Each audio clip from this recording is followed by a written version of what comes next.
E a gente vai bater um papo agora com ele, Leonardo Pivos, analista da Quantset, já está aqui para poder bater um papo com a gente. Leonardo, seja muito bem-vindo aqui à nossa programação da BMC News. Obrigada mesmo pela tua participação aqui conosco.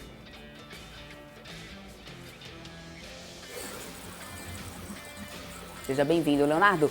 Antes da gente entrar um pouco nessa questão desse marco, né, do saneamento, esse decreto que veio ali da semana passada já, né, refletindo em muita movimentação no setor, retroagindo um pouco talvez ali, já tendo alguns recados por parte, inclusive, né, da própria base ali do presidente Lula. Eu quero trazer um fato dessa segunda-feira, que foi uma pesquisa que me chamou a atenção, até repercuti um pouco isso aqui com o último entrevistado, mas eu queria também ouvir a tua opinião. Uma pesquisa do Datafolha mostrando, foi divulgada, né, mais cedo, mostrando que parte da população aqui de São Paulo, pelo menos maioria, ainda não é a favor, não tem ali um consenso comum pela aprovação da privatização da Sabesp. Eu queria entender do teu ponto de vista o que pode estar fazendo com que a população tenha essa visão de que a privatização não seria exatamente o caminho mais adequado para a companhia, né, para a Sabesp nesse momento aqui em São Paulo, Leonardo. Olha, assim, acho que a privatização, geralmente, na maioria das vezes, vai trazer benefícios aí na prestação do serviço, né? Eu acho que a gente tem poucos casos aí de que a privatização não trouxe resultados negativos, assim. E aí o que eu falo tanto de saneamento como concessão de energia também, a gente tem alguns casos, assim, como o caso da Light, que antigamente era uma concessão pública e depois passou para o privado, mas nem o privado tem conseguido dar conta, mas é um caso bem específico. Mas, assim, para resumir, acho que a privatização, acho que está comprovado, assim, de que é algo positivo, né, a privatização dos serviços. No caso da Sabesp, assim, eu acho que é preciso mostrar melhor os benefícios, né? Assim, provavelmente as pessoas que estão passando por problemas hoje dentro da concessão da Sabesp já devem ter uma noção, já devem ter ido atrás dos benefícios da privatização, e deve ser o pessoal que vota a favor. E provavelmente o pessoal que não é a favor da privatização, ou simplesmente não se preocupa com isso, ou não sabe os benefícios, é porque provavelmente está situado na região da Sabesp que está tendo um serviço, que está tendo um serviço adequado, né? Mas eu acho que isso passa por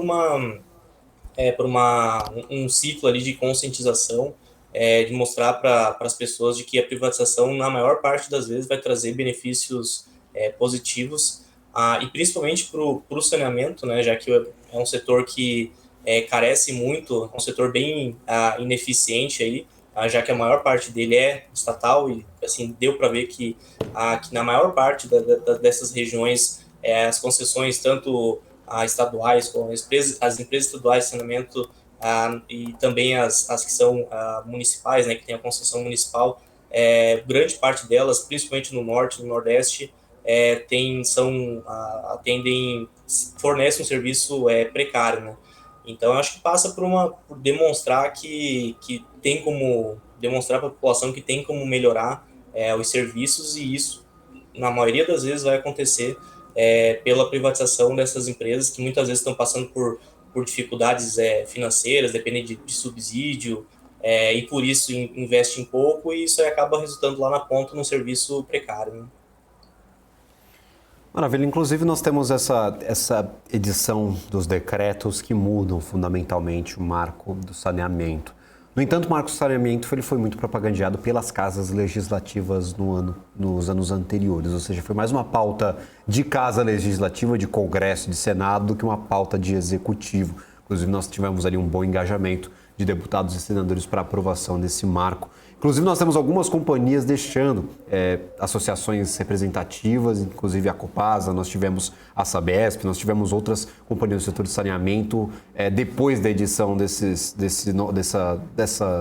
decretos que mudam fundamentalmente o marco do saneamento, se retirando de algumas associações representativas.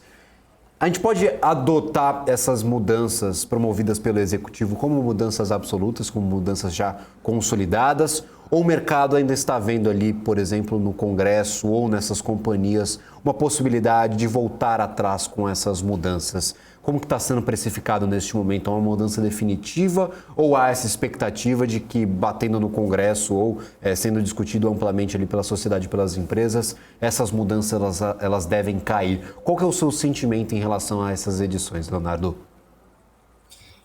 Olha, assim, são decretos presidenciais, então isso aí acabou não passando pelo Congresso, e por isso esse decreto, essas medidas tomadas, elas podem ser judicializadas, tá, pelas partes aí que são prejudicadas, que são, nesse caso são as empresas privadas, já que você está atrasando a privatização do setor de empresas privadas de saneamento, né, que acabam sendo prejudicadas. A gente teve até o comentário do Arthur Lira, né, que é o presidente da Câmara, comentando que ele não vai aceitar aquelas medidas no sentido de ser um retrocesso para o marco do saneamento, né, que foi aprovado lá em 2020. Então, eu acredito que, assim, são medidas que têm um curto prazo, a meu ver, que eu acho que além disso, não existe um potencial assim de a gente voltar atrás a ponto de rever todo o marco do saneamento, o marco que já foi bem discutido no Congresso e foi aprovado lá em 2020. Essa medida, assim, ela tem, acho, o objetivo aí de garantir uma longevidade maior aí das empresas estatais. As empresas estatais, em grande parte, aí elas são um mecanismo ali para fazer a política pública, né? Então, muitas ali não estão ali tanto assim para prestar um serviço de qualidade, mas para servir ali muitas vezes para fins eleitoreiros até, para demonstrar que está fazendo investimento e tal, mas também são empresas ali que possuem, que servem ali para distribuir muitos cargos para certas pessoas. Então, o intuito ali é garantir uma longevidade dessas empresas de saneamento e atrasar o que é importante de fato, que é a universalização dos serviços, que foi colocado lá no marco de saneamento para 2033, se eu não estou enganado, a universalização ali do serviço de água e de esgoto. Então, com essas medidas aí, a gente acaba tendo um atraso nas empresas, no avanço das privatizações, e uma continuação ali de um serviço precário por parte de grande parte das estatais ali, já que muitas delas não cumpriram com aquelas metas econômico-financeiras que foram colocadas no marco do saneamento, para permitir que elas continuem com os contratos vigentes, para que elas não percam esses contratos nos municípios que elas atuam, né? Caso elas não conseguissem, como é o caso de grande parte delas, não conseguiram se enquadrar nessa análise econômico-financeira ali de viabilidade dos contratos, elas seriam obrigadas a devolver esse contrato, ou melhor, esses contratos teriam que ser licitados aí para iniciativa privada. Então, eu acredito que assim, eu acho que é uma medida assim curta e que tem espaço para voltar atrás. Eu acho que a gente é um caminho sem volta após a aprovação desse marco regulatório. Eu acredito que cada vez mais a gente vai ter, até o comentário ali da população, né, cada vez mais essa conscientização de que a privatização para esse setor aí, ela é muito relevante, que ela traz assim, centenas de bilhões de reais de investimento para os próximos anos, possivelmente, né? Uhum. Vamos mudar um pouquinho aqui, Leonardo, falar sobre Vitia. Eu sei que isso é um case que você acompanha bastante, né? Um dos cases mais recentes, se a gente parar para poder analisar aqui na Bolsa. Desde o IPO, o Vitia teve aí uma certa valorização de 26%, se não me engano, me corrija aí nos números se eu estiver errado, inclusive. Mas recentemente também foi liberado para o investidor, né, de varejo, as ações da companhia foram liberadas para o investidor de varejo. Eu queria que você pudesse comentar um pouco sobre a companhia e sobre a perspectiva para a companhia, para a Vitia, que tem sido aí, né, que tem acumulado já essa alta desde a IPO, que tem aí trazido uma boa sinalização, pelo menos em relação ao mercado, teve alta aí no resultado do quarto TRI, ou seja, qual que é a tua perspectiva aí para a companhia, né? O que a gente pode olhar aí no guidance da companhia para o futuro mesmo? Qual é a tua análise sobre Vitia? E eu queria trazer uma pergunta também, que a gente teve uma crise nos fertilizantes no ano passado por conta ali do conflito no leste europeu, problemas com os nitrogenados. Desenhava-se um cenário interessante para a Vitia com o desenvolvimento ali de fertilizantes biológicos, outro tipo de fertilizante que não nitrogenado, que não dependia exclusivamente do que era exportado ali pela Rússia e por outros países do leste europeu. Você acha que a Vitia conseguiu aproveitar bem esse momento? Há bons gatilhos de valorização para a companhia? Já para colocar nessa conversa aí sobre o futuro da companhia, sobre essa perspectiva para as ações da empresa, Leonardo? Então vamos lá. A Vitia é uma empresa do agronegócio, ela é focada em 2 segmentos, basicamente, que é o segmento de fertilizante e de biodefensivos, fertilizantes biológicos, né, que a gente chama de inoculantes, e dos biodefensivos, né, que seriam os nossos defensivos biológicos. Então, o foco dela são esses 2 segmentos.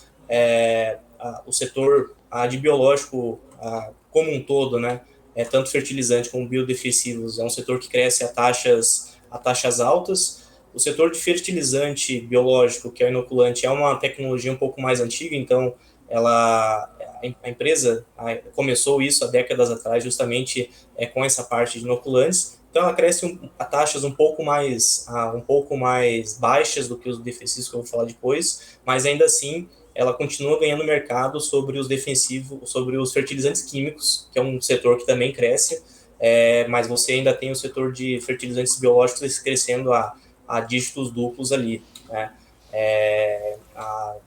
A dígitos duplos altos. E o grande atrativo da tese são os defensivos biológicos. Esse é um setor que ganhou tração assim, nos últimos 5 anos. Até então, esse setor era praticamente 100% formado pelos agrotóxicos. Então, é um setor que tem crescido a taxas bem elevadas, na casa ali de 30%, 40%, 50% ao ano. Tem tido uma receptividade muito boa, uma recepção muito boa por parte dos agricultores que passam a conhecer. Então, o agricultor lá ele acaba conhecendo um vizinho que está usando os defensivos biológicos e está gostando dos resultados, muitas vezes com economia de custo e aumento de produtividade, né? Então é um ganha-ganha ali. Aí por isso que está tomando esse tipo de tração. Hoje, para você ter uma ideia, o setor ali de defensivos biológicos é na casa ali de 3% hoje, acho que até menos do que isso, do que o mercado inteiro de defensivos, né? O mercado de agrotóxicos seria. Então, você tem ali um ganho, sendo que o mercado de agrotóxicos também cresce, né? De defensivos por conta do crescimento, falando aqui a nível de Brasil, né? Por conta do crescimento da área plantada e crescimento das safras, né?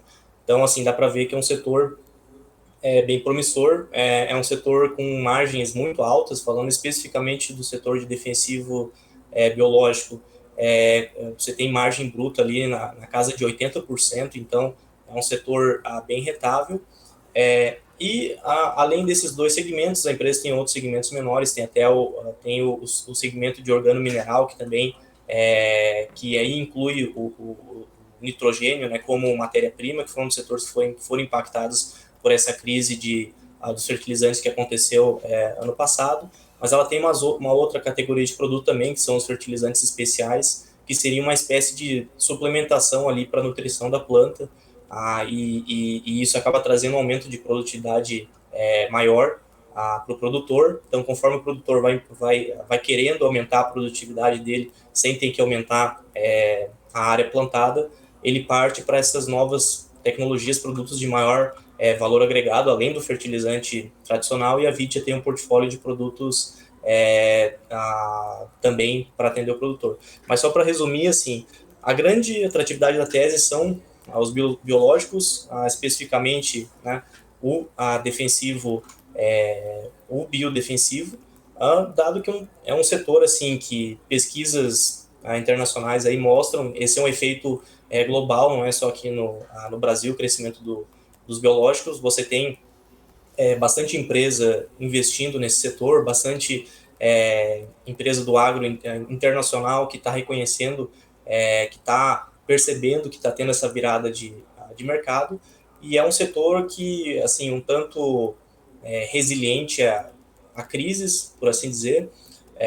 Falando daí dos biológicos, ele passou um tanto ileso por essa crise dos fertilizantes, com crise de matéria-prima, já que a matéria-prima utilizada para produzir os defensivos, os biológicos como um todo, também os fertilizantes, essa matéria-prima ela não precisa ser importada e ela é totalmente diferente da matéria-prima utilizada para os químicos, né?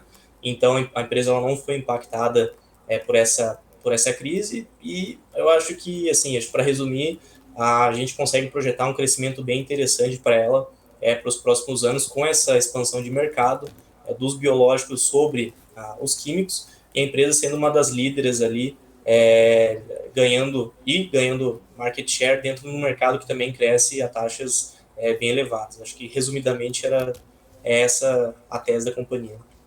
Maravilha, inclusive quero a VIT aqui no BMC Business, viu, dona Débora Oliveira? Vou convidar a companhia. Já deixa o convite ao vivo, que eu a gente já convida o Leonardo Piovesan para bater esse papo junto com a gente. Opa. Aí, com a companhia, é uma possível oportunidade. Vou convidar os executivos da empresa, a gente bate esse papo. BMC Business, a gente faz esses convites aqui no ar, que é para fazer essa pressãozinha básica, né, Débora Oliveira? Exatamente, não dá para recusar. Então fica aí o convite para o pessoal, a gente espera o contato aí, claro, para poder, né, confirmar, mas convite feito. Ao vivo é assim mesmo, então a gente espera, aguarda você também junto aqui, viu, Leonardo? Obrigada mesmo pela tua participação.